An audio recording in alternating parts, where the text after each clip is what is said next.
Welcome to Heart with Anna, featuring your host, Anna Jaworski.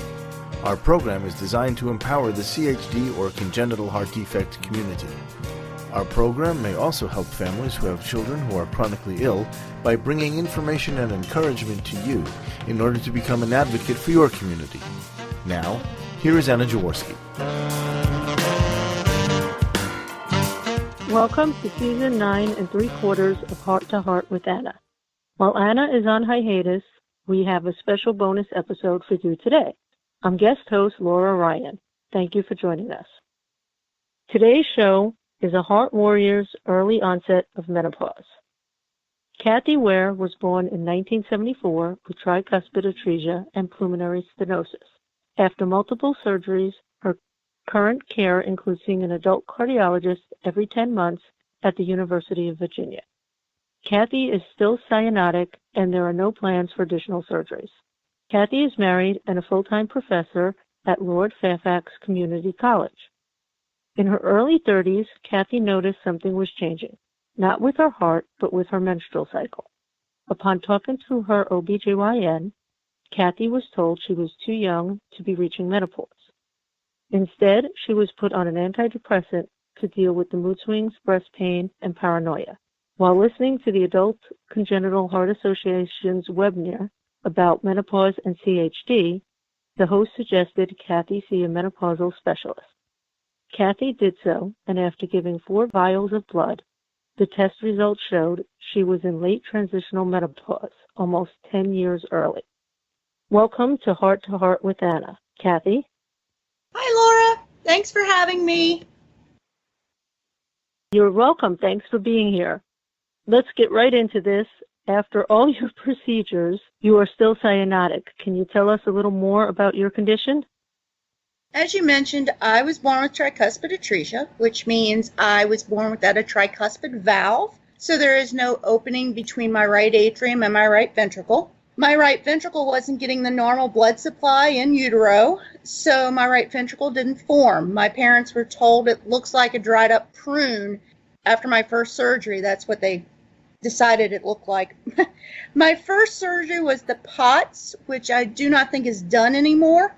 I had this at 7 weeks of age, the central shunt at age 5, and then reconstruction of the POTS, which was a modified BT shunt at age 15, and a classic or single directional Glenn 3 weeks later, and I was still 15. The POTS caused a buildup of scar tissue on my left pulmonary artery, causing this artery to narrow, and that's where I get the pulmonary stenosis. By age 10, this was a real concern that I couldn't have the Fontan, and what would be my life outcome. My parents requested my medical records be sent out for a second opinion, and Mayo responded that they would be willing to try a surgery. Therefore, my last 2 surgeries were done at Mayo in Minnesota. Unfortunately or fortunately, depends on how you look at it, my left pulmonary artery did not open, but instead, over time has completely closed off pretty much. Therefore, I am not a candidate for the Fontan. This explains why I'm still cyanotic with an oxidation running in the 70s to mid-80s. Wow. Your anatomy is a lot like mine. Yes. And very much so. Yes. But that's for another show. Yes. And another time. Next question is, when you were in your 30s, you started having problems. Did you have an idea early on it was related to menopause? Or did your symptoms tip you off in any way? I first noticed something different in my early 30s. It would seem like I was irritable or sad for an entire month. I would go from one cycle to the next cycle, and then after that next cycle, I would come out of that moodiness or that irritability or depression or whatever you'd want to call it. And I asked my GYN about this, and I was told, well, it's probable that you're changing a little bit, but there was still no discussion of menopause. However, the mood swings got worse as the years went on. I would have 1-2 good weeks a month, and then I would begin to spiral into the anxiety and depression or sadness again. I began to struggle with paranoia. I was convinced that I was worthless, unwanted, and ugly. But once my period would start, all of that would disappear. And I would have another week or two of sanity, so to speak, before it would start spiraling down again. There is a consideration or a thought that the drop in estrogen that happens at the time of ovulation causes all of this moodiness and actually causes the bottom to drop out of our self-confidence. And so it was during those worsening cycles that I began to go, is this menopause? Is this peri-menopause? Is this what's happening to me? I also had symptoms of painful mouth. I would have mouth pain. I've had geographic tongue since I was in my early 20s and put on progesterone-only pills. And that would get worse as my period would get closer. The roof of my mouth would hurt. I asked doctors, I asked the dentist. Nobody could tell me what was going on. It was just recently I stumbled upon the fact that this is a symptom of menopause. Heart palpitations, horrible indigestion, migraines. I've had migraines since I was 8. Restless leg was getting worse. Sore throat. My mother and I both, that was our PMS symptom. We have sore throats. Joint pain, sinus congestion, breast pain. And again, for the most part, all of this would clear up shortly after my period would start. My migraines, not so much, but I do know that they are connected to my cycle. My period itself began to get shorter in the sense that the rougher days would be the first 2. I would stand up and think the bottom fell out. I would have horrible cramps and clotting. And I noticed that my periods were getting further and further apart, ever so gradually. And then about 2 or 3 years ago, I started skipping months fairly regularly. So those were my key points. Okay. Wow. Again, that sounds a lot like me. And can you tell us about your attempts to get answers about your symptoms? Was it difficult talking to your doctor? I would mention these changes to my GYN, but I was told I was too young for menopause. However, every time I would mention it to my GP, and I had 3 different GPs at the time, I struggled to keep a good GP. They would all say I was likely in perimenopause. They didn't question the fact that this could be happening to me. And it was finally my GP that put me on antidepressants for these symptoms. My GYN basically said, no, I should have my GP put me on them. That was 6 years ago, and it has helped with the symptoms. I'll admit, I want to get off of them, but I can't do it quite yet. Last year, I mentioned I was going over 30 days between my period to my GYN, and according to WebMD, this states that you're quite late in perimenopause. Again, my GYN said, if I go beyond 90 days, I need to be seen because I'm probably building up an intramedullary lining, and we wouldn't want that because that can cause uterine cancer. She also told me that, well, I was growing up, and that was her explanation for all of this. And I thought to myself, if I'm going through menopause, I'm not building up an endometrial lining. I'm not cycling. Why are we worrying about that? I didn't find it hard to talk about my symptoms. I pretty much never have. It was more of a frustration that I didn't feel like I was being heard. I could go and look at WebMD and I could go through their list of symptoms and just check them off. But supposedly I couldn't be in menopause. Right, because you were supposedly too young. Yes. Well, and thank you, Kathy, for sharing that with us. Now it's time for a commercial break, but don't leave us yet. Coming up next, we're going to talk about the impact of early onset menopause when we come back after this brief commercial break. The most common themes that I hear is why. She always needed a lot of attention. She had strokes. Even though it's a natural inclination to withdraw from the CHD community, I think being a part of it helped me be part of the solution. Heart to Heart with Michael. Please join us every Thursday at noon Eastern. I'm Michael Lieben, and I'll be your host as we talk with people from around the world who have experienced those most difficult moments.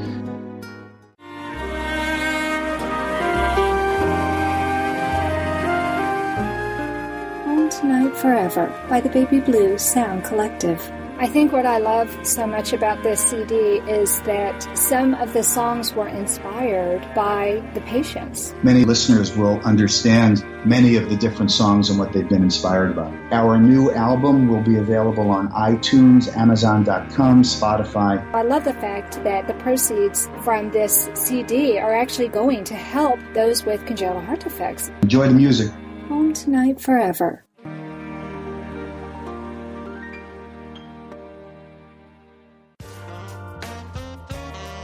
You are listening to Heart with Anna. If you have a question or comment that you would like addressed on our show, please send an email to Anna Jaworski at anna@hearttoheartwithanna.com. That's anna@hearttoheartwithanna.com. Now, back to Heart with Anna. Welcome back to our show, Heart to Heart with Anna, a show for the congenital heart defect community. Today's show is a Heart Warrior's early onset menopause. Kathy Ware just finished telling us how she discovered she had reached late transitional menopause. Kathy, you told us you were in your early 30s when you started experiencing symptoms of menopause. Can you tell us what kind of impact that had on you, being so young? Were you surprised by the diagnosis? The only impact was the realization that I'm getting older. There was a little sadness about this. I can't really explain why. It was just kind of like, well, I'm moving on. But at the same time, I had my tubes tied at 26. I decided when I was 15, I'm not going to have children. I kind of figured out, because of my background, this is going to be too risky for me. I was not surprised when this past February, I was finally told the diagnosis of late transitional menopause. It was more of a, thank goodness somebody finally figured out what's wrong, because I was getting to the point of saying, if this isn't menopause, then what the heck is wrong with me? What's happening to me? So it was a relief to hear that. There was still some sadness there of, okay, we're closing that chapter on my life. Right. Yeah, I can understand that completely. And let's see. Did the diagnosis or the condition itself affect your heart health or other areas of your life? I know that my heart will be more at risk once I finish going through menopause, just like every other woman's risk. I have struggled with heart palpitations more. About 6 years ago, I had several months that they were happening quite frequently during the day. It was uncomfortable and disconcerting, a little scary. But since I didn't have children, I also know that my risk for breast cancer is higher. Thankfully, I'm hoping that going through menopause earlier might lower that risk some. Estrogen can be a carcinogenic for breast tissue. So the more exposure equals the higher likelihood of breast cancer. Actually, pregnancy and breastfeeding lowers the estrogen exposure and thus the risk. I also know that my bone density is going to be a problem because I'm not as physically active as maybe I should be, and I'm not the healthiest eater either. Okay, yeah, that makes a lot of sense, especially with the estrogen. As you know, my mom passed away of breast cancer 5 years ago, and hers was an estrogen receptive cancer. Yes. So I have to really watch that, and I don't eat soy products and stuff like that because I'm very careful. I try to be anyway. Right. But like you, I'm not a very healthy eater either. Who likes healthy food? No. It's no fun. No. I want to have fun. Yeah, Yes. I want to have fun. And I know you have a great interest in anatomy and physiology, which is reflected in your work. Can you tell us how your experience with menopause have influenced your approach or work in your field? My students are aware that it's happening to me. My older female students maybe give me a smile and a nod when they see me peeling layers off because I'm having a hot flash, and then a few moments later putting them all back on.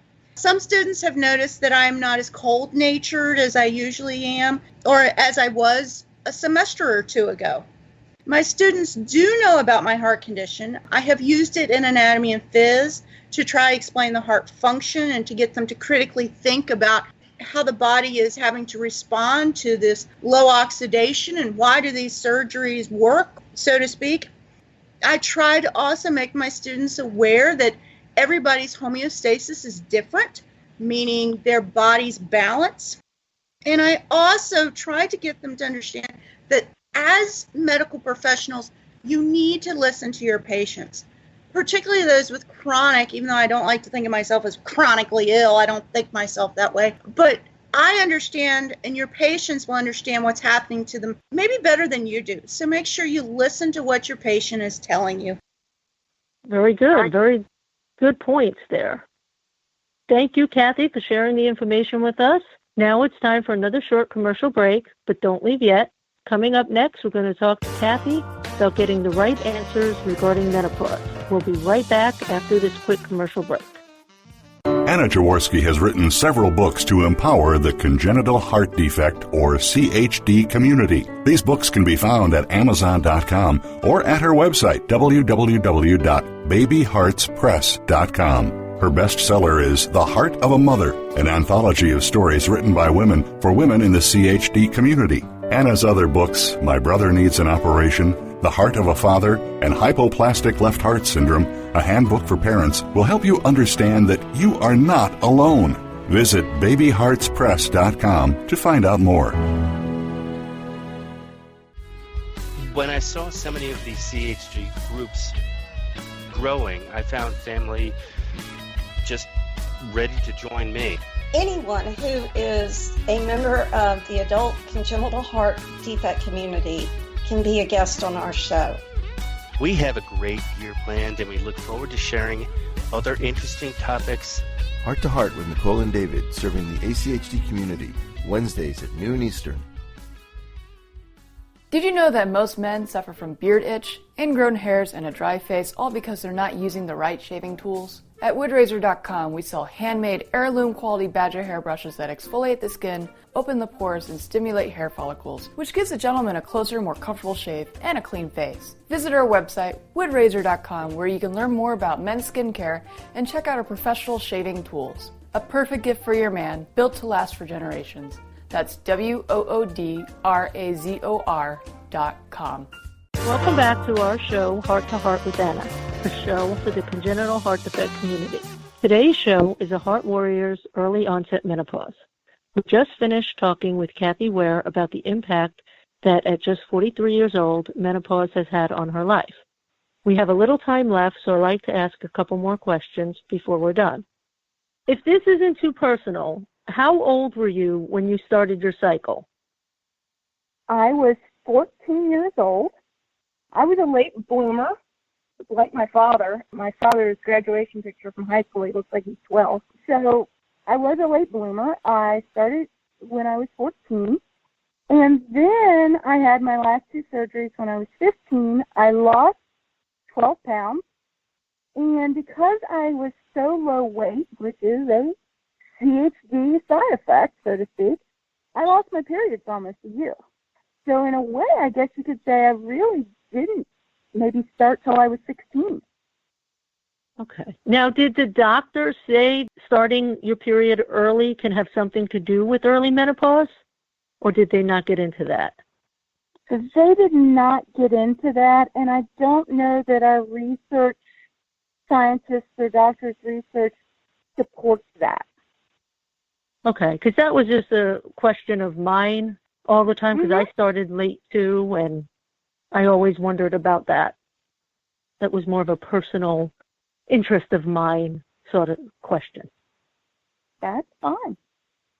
I do think that maybe the destruction of my eggs somehow through either surgeries, x-rays, something, and I'm not saying that's necessarily what happened, but that we have a huge chunk of our eggs actually die before we even reach puberty.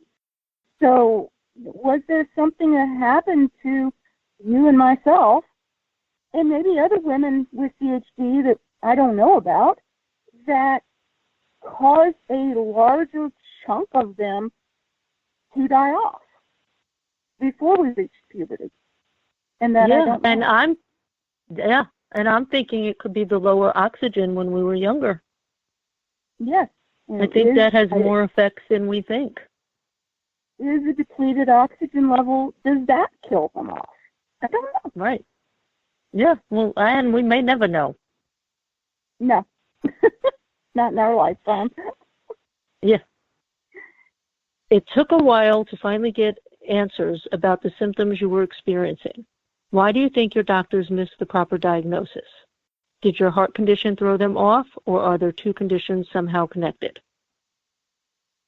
I don't know why my GYN was unwilling to accept that I could be going into early menopause. I do know that we live in a rural area, and things out of the normal, they just don't necessarily get the attention they deserve. For example, when I was born, my parents were told, she has a heart murmur, she'll grow out of it, don't worry about it, take her home. So, there's that idea of nothing can be out of the normal. I often tell my husband, if you hear hoofbeats in Central Park, don't think zebras. And so doctors around here really do hang to that, in that they're not likely to think of something way out of filter. So early on, it was thought that I was having PMDD, and that may very well have been the case. The menopause specialist seems to think my two conditions, the heart condition and early menopause, are related, in that my body has been through a lot that most women don't go through. Otherwise, I don't think there is a direct correlation that we can point to. Okay, that makes a lot of sense there, with your body going through a lot of surgeries and just changes, and actually the low oxygen. That does make sense to me anyway. And I'm sure you've done some research. Is experiencing menopausal symptoms in your 30s more common than we think? Well, we know that healthy women, i.e. no congenital defects, can go through early menopause also. It's not necessarily just ill or sick people go through early menopause. We also know that women who do not have children will go through menopause early. Women are born with all the eggs we will ever have, and we lose many of them before our first period. They just die off. That being said, I have done some limited research for information that links CHD to early menopause, and I have found nothing. And part of the problem is that there's not many of us prior to today that lived into our old enough to even talk about menopause. So there is limited research. I have tried to find research on oxygen levels and egg depletion, but I didn't find anything. I also wonder if the childhood stress could have caused an increased death of the egg. We do know that stress can slowly unravel our chromosomes, so could it be damaging the DNA or the chromosomes sitting in those eggs? I don't know. Or could all the chest x-rays that I had as a child destroy my egg? I've had so many chest x-rays, heart casts, and I've had 2 MRIs. I mean, I should freaking glow in the dark. I can remember hugging x-ray plates, and because I was so little, my arms and my legs would both be wrapped around the plate with my chin resting on the top. Yeah, I remember those days too. And nowadays, and nowadays they don't do, at least I don't think they do chest x-rays as much. I haven't had one since I was in my early 20s. Yeah, me either. Since my Glenn.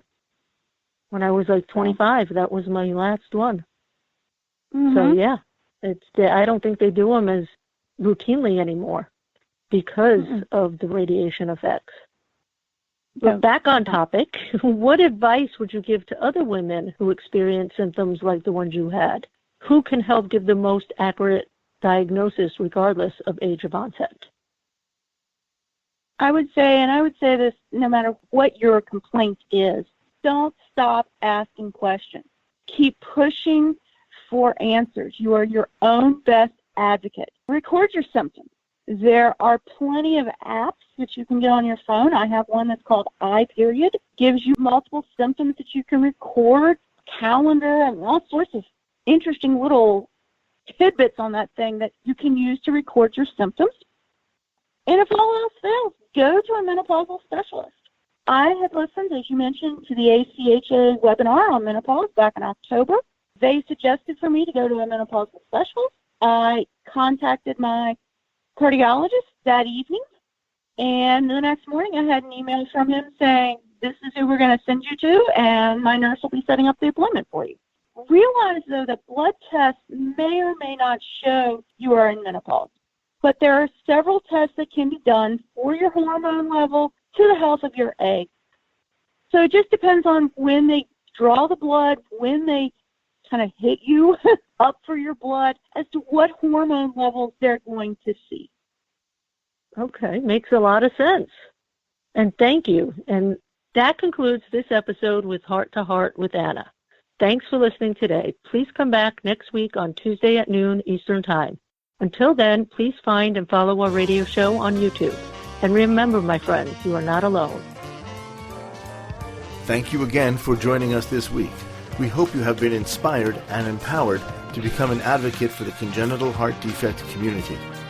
Heart to Heart with Anna, with your host Anna Jaworski, can be heard every Tuesday at 12 noon Eastern Time.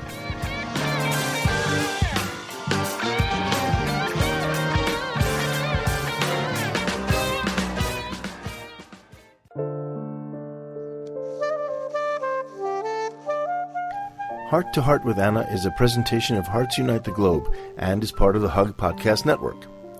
Hearts Unite the Globe is a non-profit organization devoted to providing resources to the congenital heart defect community to uplift, empower, and enrich the lives of our community members. If you would like access to free resources pertaining to the CHD community, please visit our website at www.congenital-heart-defects.com for information about CHD, the hospitals that treat children with CHD, summer camps for CHD survivors, and much, much more.